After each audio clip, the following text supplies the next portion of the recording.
يقول: ما حكم من يلعب البوبجي؟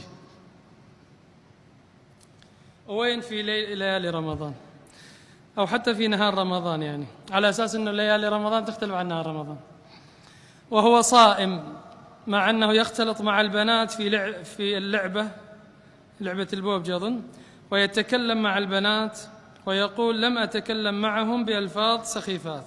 يا لطهارتك يا رجل، يا براتك. الآن احنا نتكلم عن تفسير سورة يوسف، قال: إذا ما تصرف عني كيدهن أصبوا إليهن. شنو الطهارة هذه والتمكين هذا اللي ما تتكلم مع البنات؟ هذا من حبائل الشيطان. ابتداء عموما نتكلم عن هذه اللعبة، لعبة البوبجي. والله أنا ما أعرفها، مرة واحد شافني إياها يتي، أحد الأصدقاء، قلت له: أريد أشوف لعبة البوبجي، فشافني إياها. قلت له: هسه شو تسوي أنت؟ قال: أركض. قلت له: تالي؟ قال: نحن 4 نركض نقتل ناس يعني. قلت له: وبعدين؟ قال: احتمال يقتلونا وما ادري ايش، اكو فد الفاظ بيناتهم وواحد يحكي الثاني هذا شنو. فتبين لي انه اسف انه ما يلعب هذه اللعبه الا انسان ما عنده عقل، مضيع وقته بهذه اللعبه شنو حقيقه يعني، وغيرها من الالعاب. يعني انا مو في صدد تحريم وتحليل، هذا الامر للعلماء. يعني تضيع هذا الوقت تركض تقتل وما ادري ايش هذا. طيب أليست هذه اللعبة تدعو إلى العنف والقتل؟ أنا أسألكم، هذه اللعبة جرت الويلات وصارت في الواقع ولا ما صارت؟ أنه قد يقتل هذا الإنسان يعني الناس يعني، ويريد يطبق يعني مثل اللعبة. إذا هذه مو هذه اللعبة، غيرها من اللعبات يعني أو الألعاب.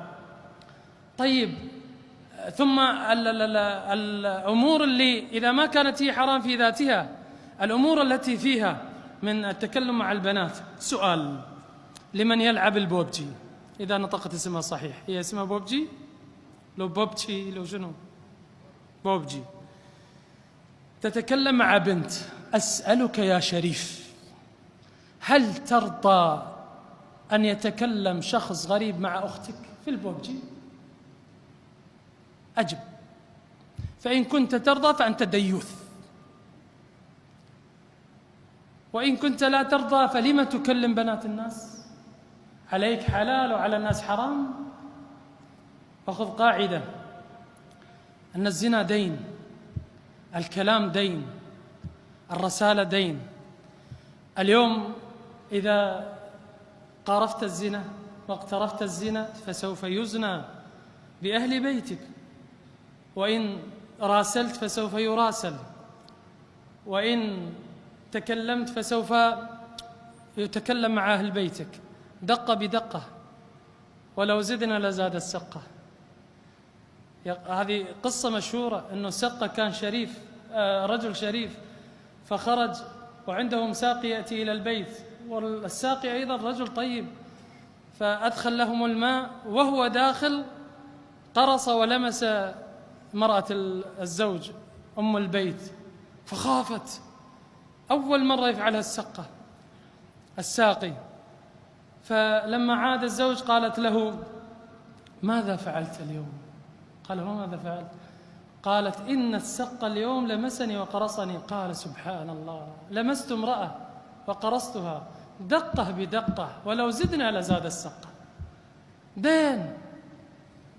أنا أعلم رجل والله الذي لا إله غيره يكلم نساء فكلمت امرأته الرجال، يراسل نساء فكلمت امرأته الرجال، وهو الآن في هم وغم لا يعلمه إلا الله، يفكر بالانتحار في رمضان. هذا أخبرني، للعبرة فقط أقولها، ما أقول الرجل، ما تعلمون الرجل من. والله يبكي بحرقة شديدة.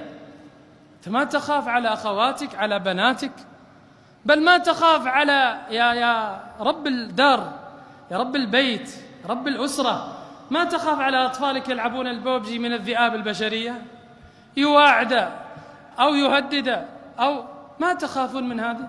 لماذا الله عز وجل سلمنا وعافانا؟ لماذا نجعل أنفسنا في هذا المأزق وهذا الابتلاء؟ لما؟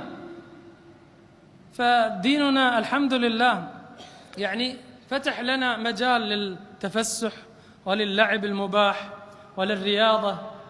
هذه الألعاب هذه جاءت لضرب الدين ولضرب المسلمين، أشغلت الشباب عن كل شيء. ما أقول عن طلب العلم والتدين والصلاة والعبادة وحفظ القرآن، لا والله، أشغلت الشباب عن العمل.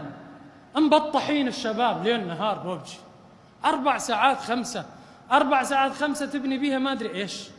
مبطح والله اليوم قتلت 100 وباكر تالي ونفس الكرة. عافية خلق، عافية واهس.